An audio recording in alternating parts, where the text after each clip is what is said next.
again, so that means it's probably time for our weekly lead meeting here. Hopefully you can hear me okay.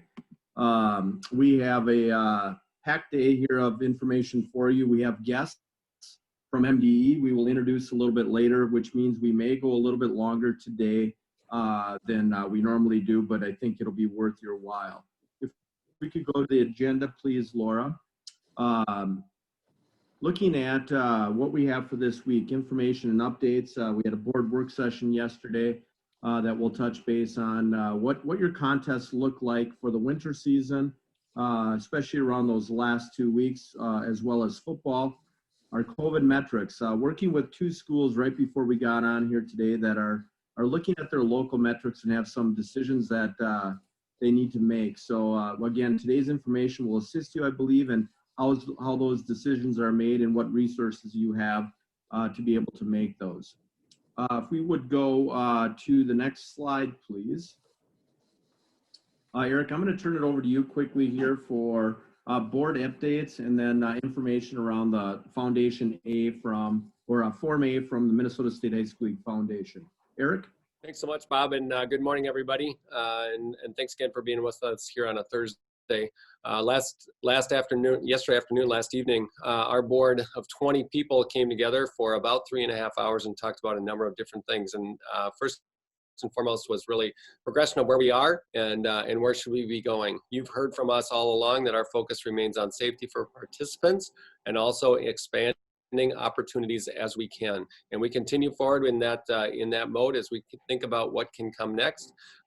We are considering models that might be possible for the winter season to reach the culminating event in some form or fashion. We know that restrictions and case numbers are going to be significant as we continue through at least the next month or so probably, and hopefully we're able to get those numbers to start going in a better direction and open up more options. Yet we're going to remain creative, and we also have to look at things that are going to be financially feasible in terms of what could work to finish out state tournaments into the winter season. Again, always keeping a focus on trying to make sure we're in a good position to provide experiences also for our spring seasons. We want to make sure that as best we can, we provide those experiences that we haven't. Finance was also a conversation yesterday, and remember, board workshops are not about taking action, but they're discussion. And so again, took a look at some of the changing pieces of information relative to our financial picture. We do know more now as we wrap up October than we did in November, or in August, I should say, and head into November. And so we've asked that our audit finance committee come back together and take a look at the most current information.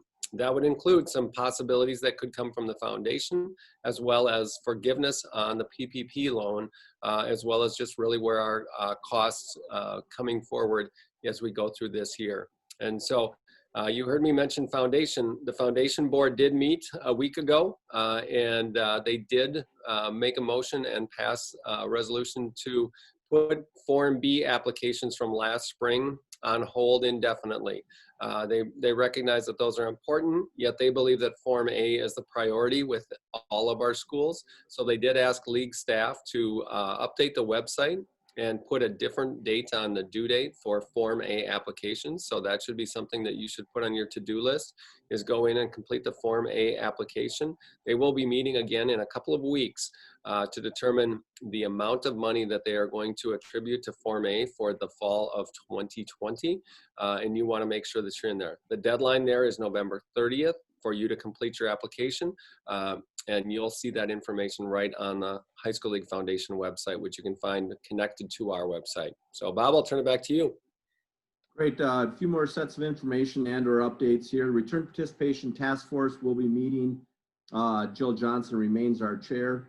The committee will remain intact. We will have one addition, Gary Revnig, who's on our eligibility committee from Monticello, will be joining that task force. Some of what Eric mentioned with our work yesterday, we will be looking at any considerations we have to look at for our winter seasons along with postseason. And we haven't spent as much time on that spring season as well. We have the template in place and the calendar in place, but details along that as well. Big election next Tuesday. Many of you know, or most of you, or all of you should know. Please refer back to bylaw 411.6. No contest and or practice between 6 p.m. and 8 p.m. Please remember the spirit of this bylaw as well. We don't want to end right up to 6 or begin right at 8 o'clock, as people need to have the opportunity to exercise their right to vote. So please understand what that means for next Tuesday. Also, winter sports guidance and information will be coming out to you sometime on Friday.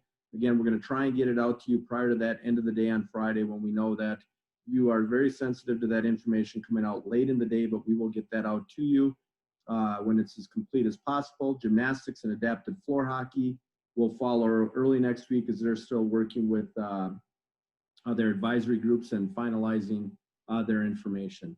If we could, then let's go on to the next slide. Just some reminders around contests per week as we get into the winter season, and as you look at those sports-specific guidance.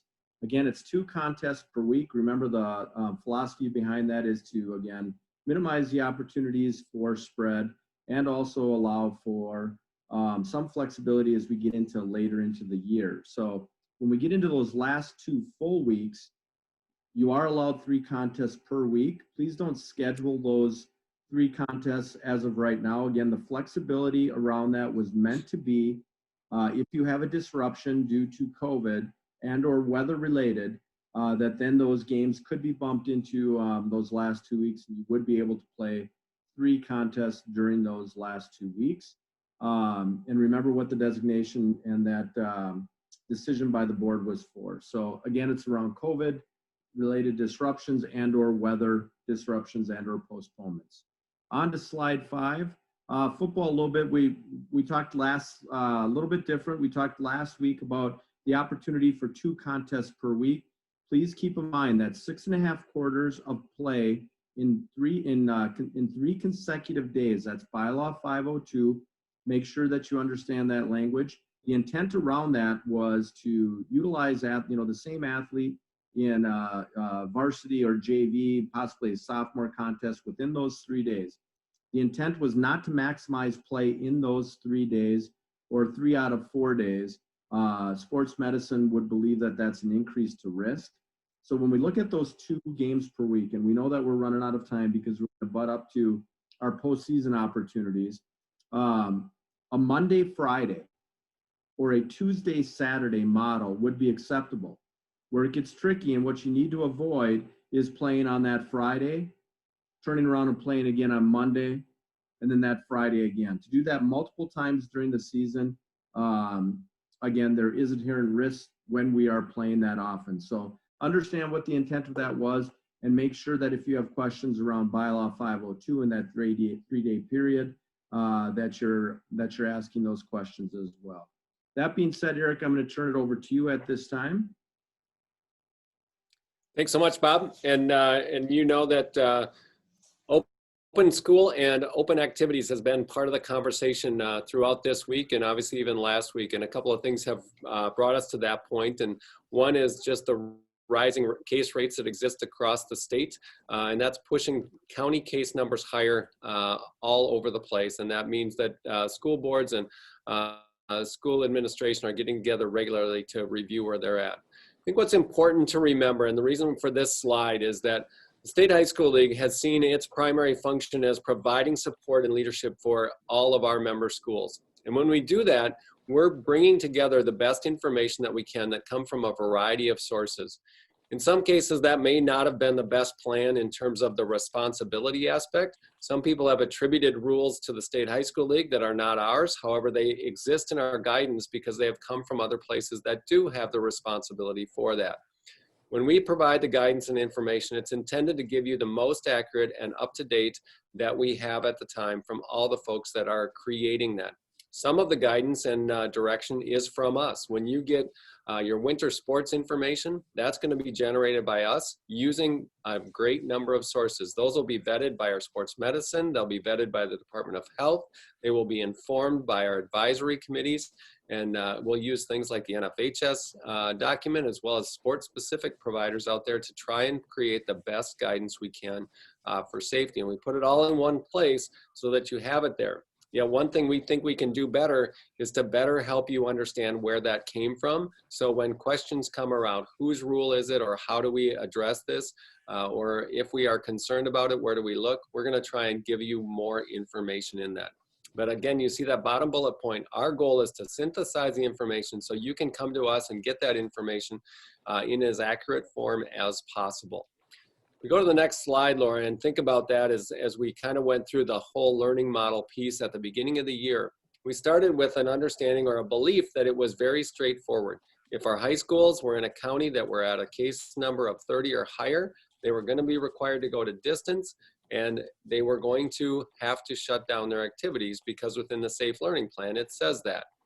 Yet if you read the Safe Learning Plan even more carefully, you recognize that there are more options the further you go in terms of looking at more data.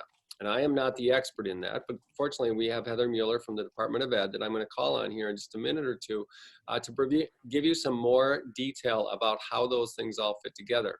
Yeah, we do know that as we went through the year, we had some experiences where certain counties were really high, but it was really easy to see even from news reports that those case counts were directly related to perhaps an assisted living home, or perhaps it has to do with a correctional facility, or other communities that are really close communities and wouldn't contribute to community spread. When you think about this, there's really multiple levels that need to be looked at as we go forward. And so Heather, as I call you in, Laura, let's go to the next slide really quickly, and you can come back to this if that would assist for Heather. But if we go to that next slide, this is a document that you've seen before, but it's just continuing to be updated on a regular basis. And so in there, you can see that your participation is connected directly to your learning model, and that you can see right underneath it that that learning model is determined by your school and district in working with those entities with which you work. And one thing I would focus on is that first part where it says COVID spread required distance learning. It used to say MDE required distance learning, but it's really the COVID spread across multiple measurements. And Heather, I'm not here to take your voice away, so I want to turn it over to you to give a little more background and detail to this learning model plan and what that means for activities and some of the processes that are used with the schools. Thank you, Eric. I really appreciate having the opportunity to talk to all of you. Our partnership with Eric and Bob in the Minnesota State High School League has been incredibly important.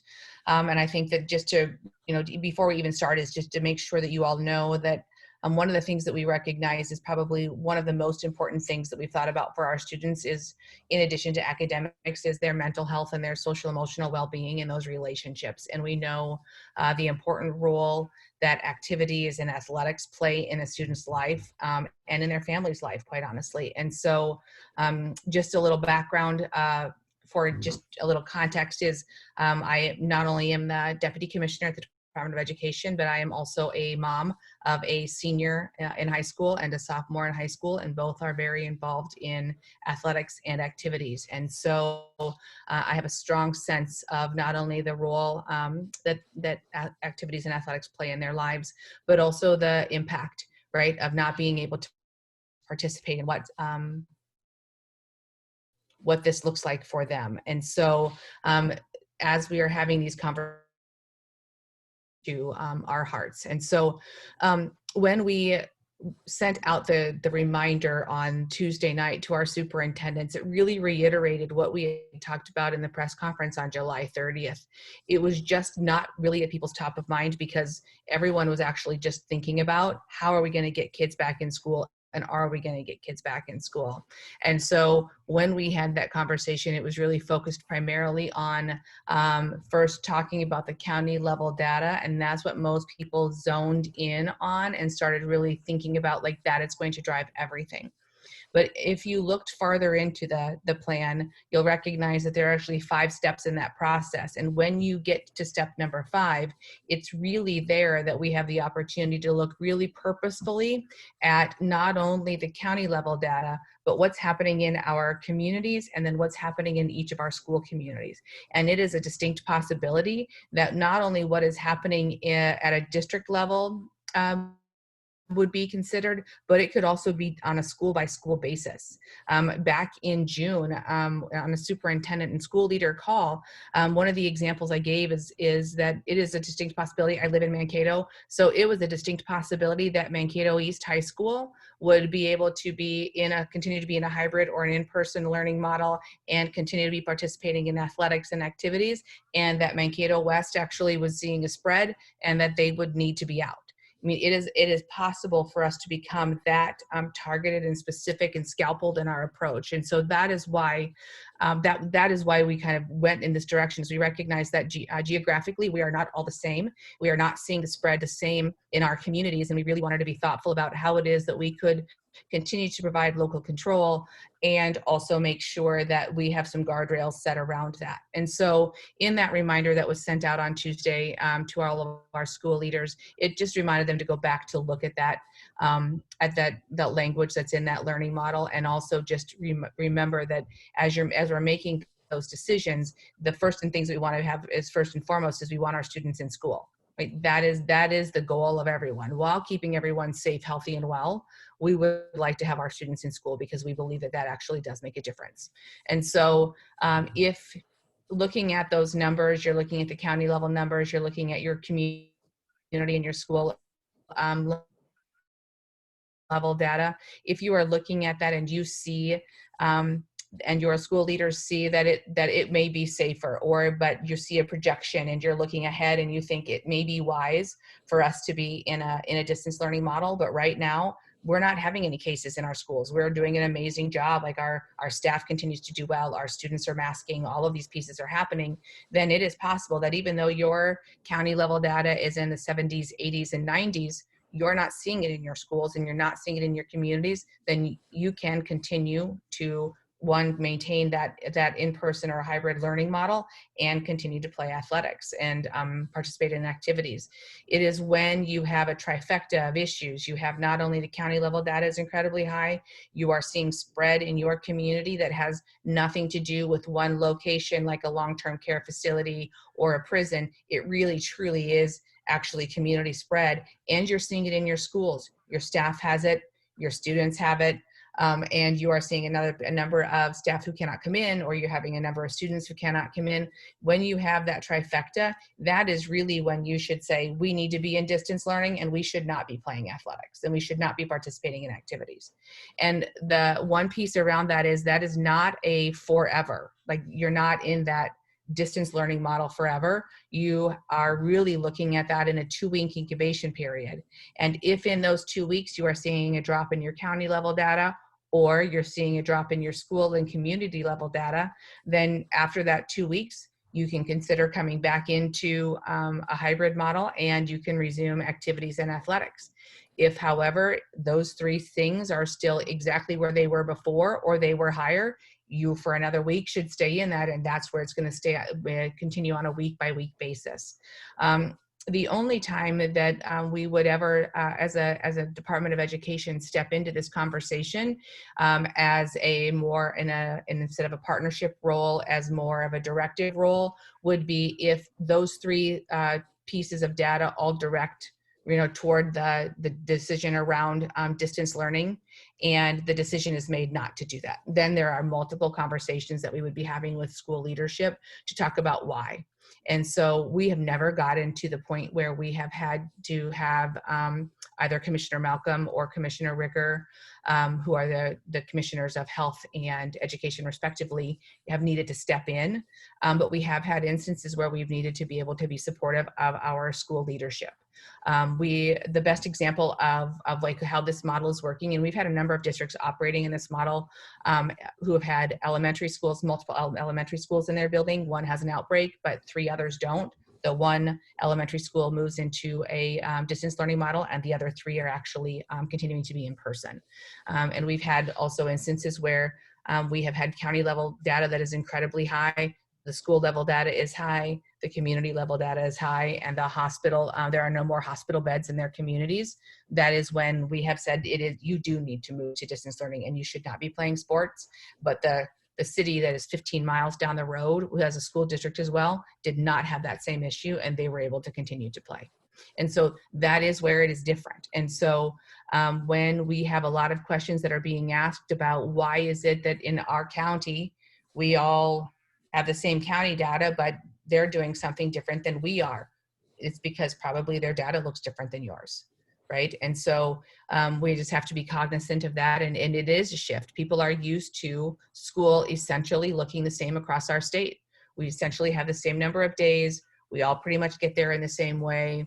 We usually have the day within itself looks the same, and the way that we operate athletics and the way that things, we operate our sports and activities tends to look the same. It is not going to be the same at all anymore at this point in time. And so we're going to continue to communicate that, to continue to educate our communities in that. But we also know that we also are going to need your help in that, because we also know how, because of how important athletics and activities are in our students' lives and in families' lives, right now, you as athletic directors, your coaches are who people are listening to and they trust, right? And so like my kids, they trust their coaches. Above almost everybody else, they trust their coach. And they believe what they are saying, and they trust in that relationship. And so it is very, very helpful to have that that connection, to continue to have that connection. And so when your students are on distance learning, and we had a lot of this actually that happened, I think over the summer, we had coaches who were reaching out and doing virtual meetings and just checking in on students. All of that can continue, and it's incredibly important to maintain those relationships. If you have to move to a distance learning model and you cannot continue to have activities in athletics, those connections can still be maintained. It just cannot be an in-person piece. And I don't know if there are questions, or Eric, what you're thinking.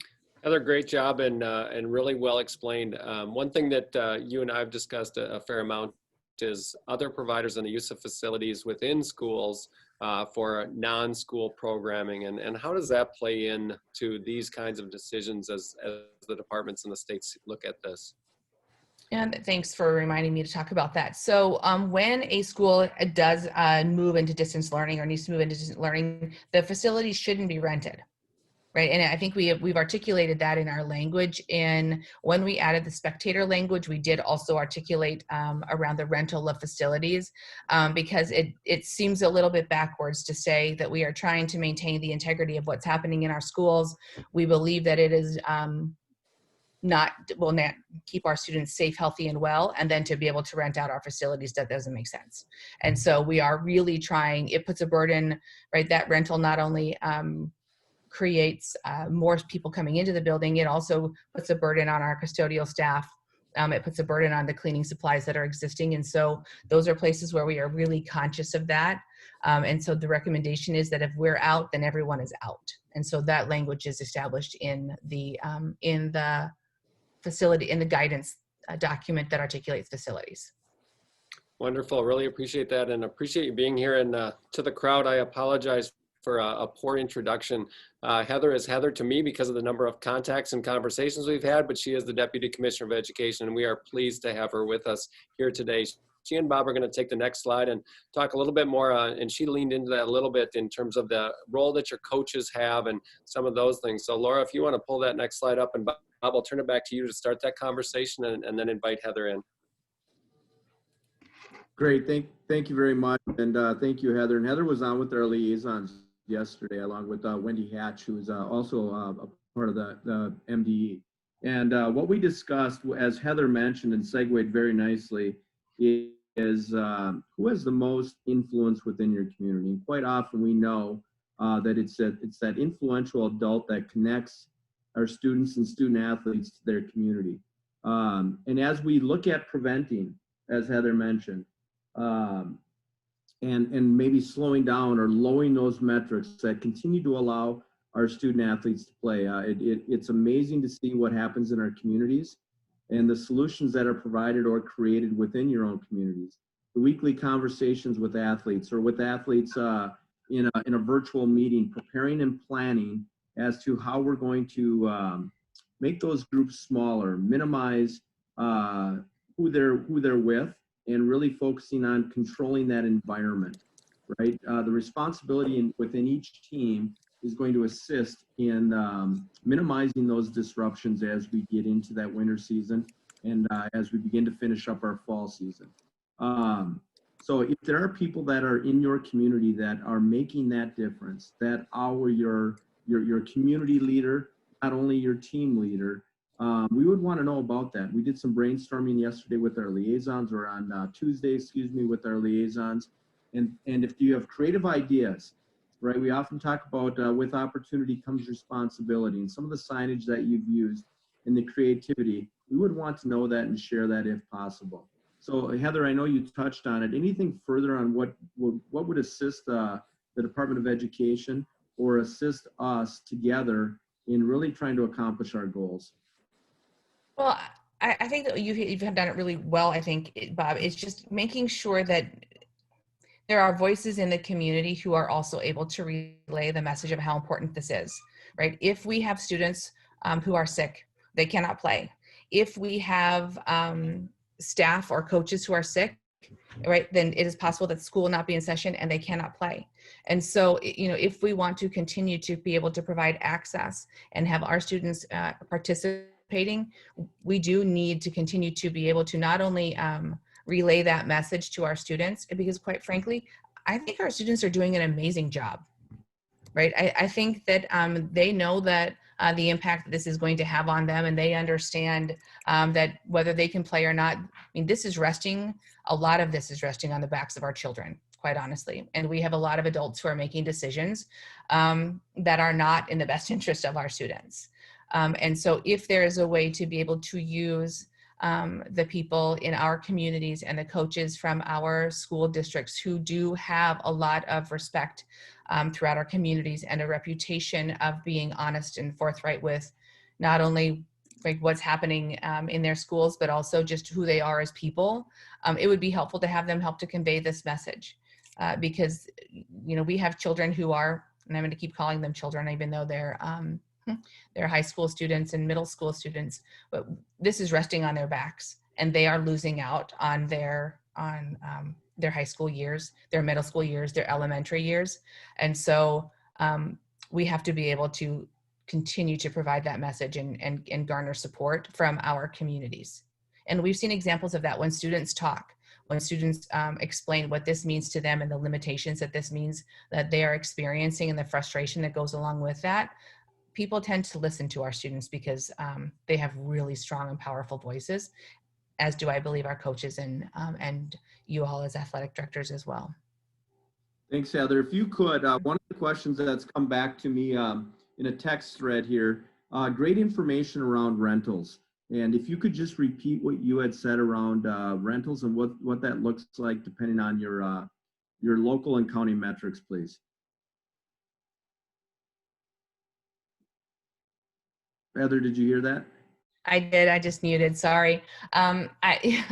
So what it does say in there is that in the facility rental portion, it talks about that if you are in a distance learning model, that you should not be renting your facilities out. You're in there for a reason.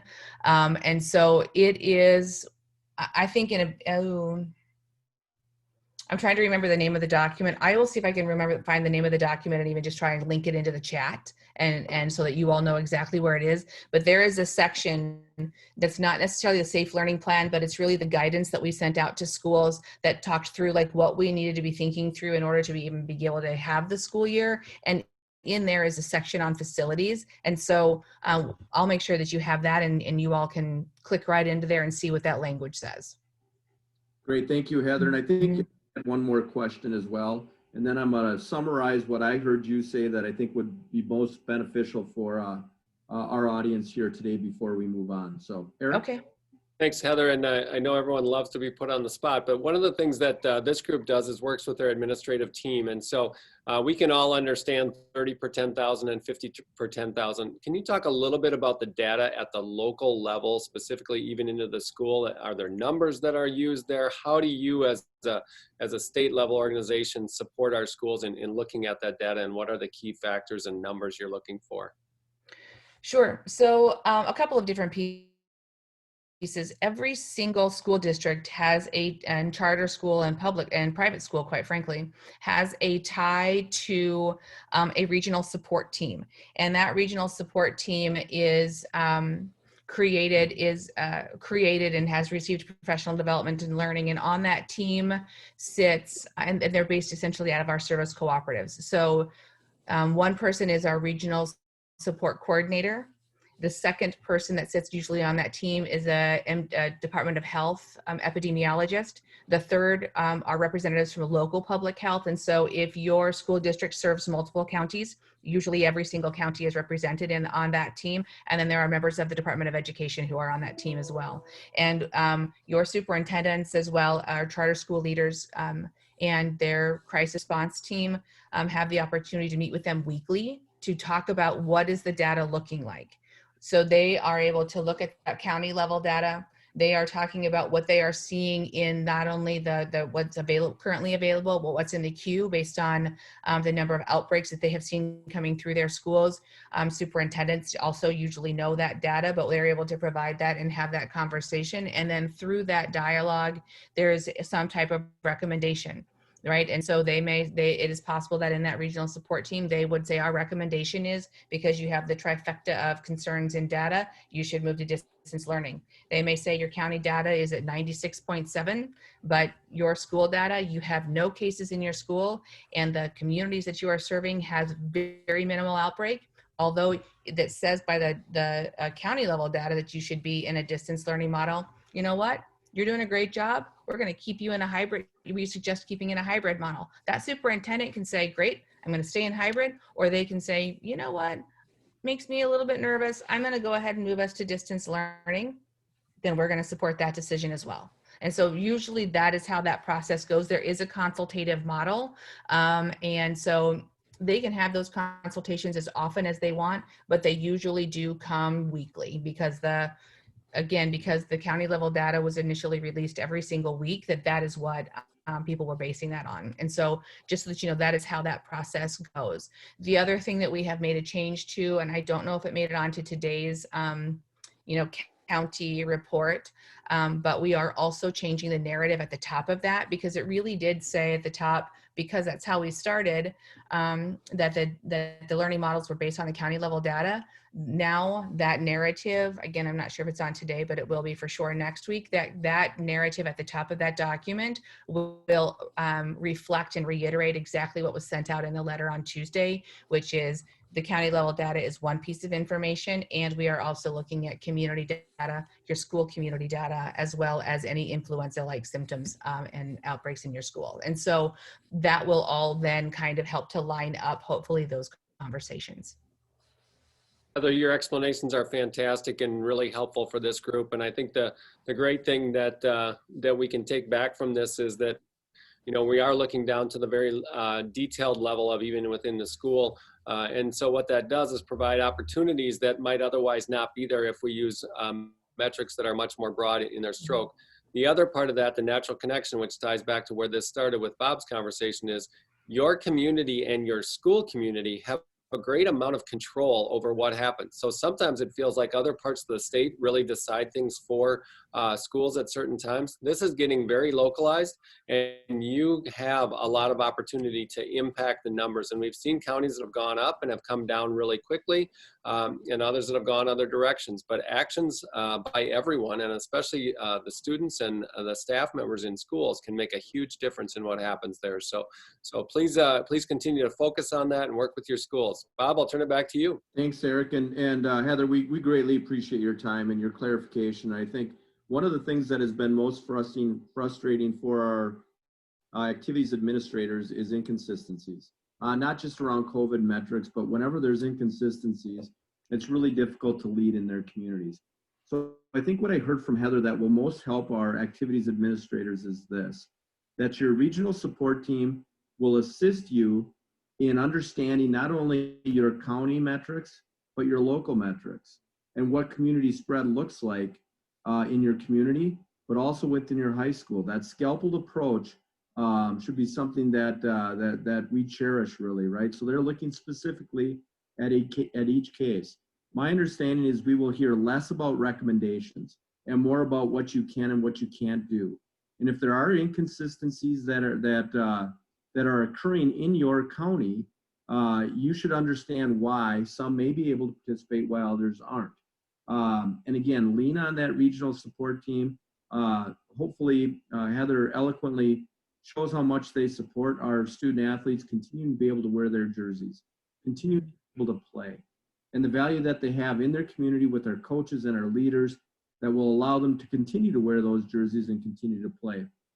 I think I hear that we're in this together, and that if we're going to continue to keep our kids in school and our student athletes on the playing field, we have a large part of that responsibility, and we're going to continue to embrace that. So with that being said, I think it's well related. If we could, Laura, go on COVID data, and this is another thing we've heard from Commissioner Mueller as well as Commissioner Tomes, how much they value the data that we're able to provide around the safety of the opportunities of our activities. So Laura, I'm going to turn it over to you. Thanks, Bob.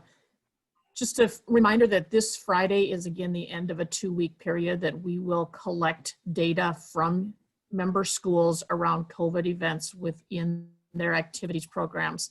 Tennis has dropped off because it is not active within this 2-week period. Those that just finished sections are still on the form along with volleyball and football. And again, as we've talked about all of this data, please use this if it is appropriate also within your school community as you're making decisions. It can provide one more piece of data that may inform some of that information. After we have collected this, you then have both your data as well as the compiled information from across the state. That is posted on that COVID data page where you'll also see the submission form for this. Generally 4 or 5 days after you would submit this. So please submit this Friday, no later than Monday, and then our goal will be to get that compiled and information back out to you by the middle of next week. Bob, I'm seeing a couple of questions in the chat that are probably meant for Heather. One is, can you address where superintendents have also received this same information? And where is information, or is it available to people around community as in zip code data?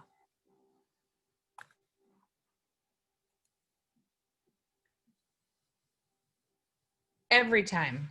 I was a genius right there in those 30 seconds that I was talking and you couldn't hear me. So a couple of things are that I can for sure answer the first. I'm not sure that I can answer the second. Your superintendents got all of this information on Tuesday night. We sent out a communication and reminded them about all of this information and really articulated it pretty clearly. This morning I had a conversation with metro area superintendents. Yesterday I was on, I think, with the Northwest superintendents as well as the Southwest superintendents. And so we're also being able to really come in and answer some of these questions very, very succinctly and hopefully very clearly. So they are hearing the exact same message. Everything that I have just said to you was relayed in that communication and has been said multiple times. We also have a school leader call today. And so this will also be addressed on that school leader call because we have one every single week. And so that is another place that we will be having this conversation. The zip code level data is something that I think the Department of Health that's their decision, and I don't know how they utilize that data or if they utilize that data, and so that's one that I don't know that I can necessarily speak to. But I do want to reiterate, I think the point about making sure that you're submitting your data, it is very important for us to be able to hear from you what your data is looking like as we're able to compare that with what we're seeing with our students' data. Based on what that is coming through the Department of Health. And just one other thing that I would really like to be able to plug is we do have messages coming from family members who are very concerned that they have had coaches who have told their students not to get tested, and if they're sick just to go ahead and take some Tylenol and not to say a word. We have had students who have received death threats because they have taken out their entire team because of COVID. And so like that is never going to be okay. And so I know that you all know that. But there is, I know, a lot of pressure. And so students aren't getting tested, families aren't getting tested. We are not going to have accurate data. And if we don't do that, like it is just going to continue to spread. And so it defeats the purpose of everything else that we're trying to do. And so if you can continue to relay to your students and to your families and to your coaches that participating in a quarantine and getting tested if you are sick and wearing your mask are all really important pieces, and that it is never okay to harass or our student, because they should never be fearful about being honest about where they're at. And so I just wanted to make sure that I reiterate that, because again, I know that you all are having those conversations and that's nothing that you would ever accept or condone. And so if we can just continue to share that message, it's really important. Heather, thank you again for your time. We know how busy you are and the countless hours you've spent with athletics and activities and partnering with the Minnesota State High School League, and really bringing clarity around the conversations that you engage in every day. To our activities administrators and those that are on the call today that continue to keep us playing and provide the support and the opportunities in the organization, you know how much we value you. If there's topics and or questions or concerns that you would like to see next week, make sure that we're sharing them. We'll meet with our liaisons again next Tuesday and enter into our return to participation task force as we get into our winter season and plan for our spring season as well. So again, hopefully today brought great information for you that will allow you to continue to lead within your communities. And at this time, we'll conclude for the day for this week's Lead Network meeting. Thank you. Thank you. Bye, everybody. It's nice to meet you.